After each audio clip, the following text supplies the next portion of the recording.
Pada zaman dahulu kala, sebelum Islam tersebar luas, ada dua kerajaan besar di dunia, Empayar Rom dan Empayar Parsi.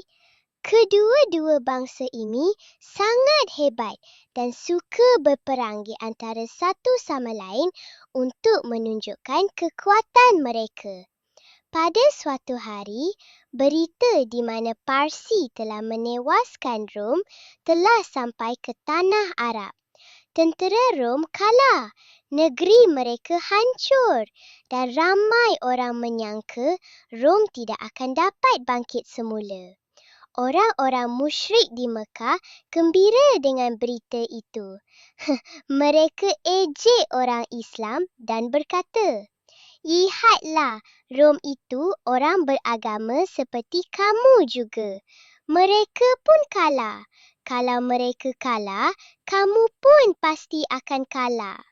Tapi Rasulullah SAW dengan tenang berkata, "Jangan risau. Allah berfirman bahawa Rom akan menang semula dalam beberapa tahun lagi." Mereka tidak percaya.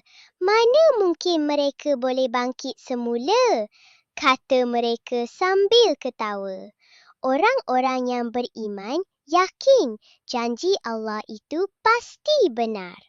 Tahun demi tahun berlalu dan pada suatu hari berita mula tersebar, kali ini dari utara. Rom telah menang dan mengalahkan Parsi. Mereka bersatu dan kembali gagah seperti dahulu. Orang beriman bersujud syukur. Mereka tahu itulah tanda kebenaran firman Allah bahawa selepas kesusahan pasti ada kemenangan. Dan begitulah hidup kita. Kadang-kadang kita jatuh, kalah atau kecewa. Tapi jangan cepat putus asa. Kalau kita sabar dan percaya pada Allah, kekalahan hari ini boleh jadi kemenangan esok hari.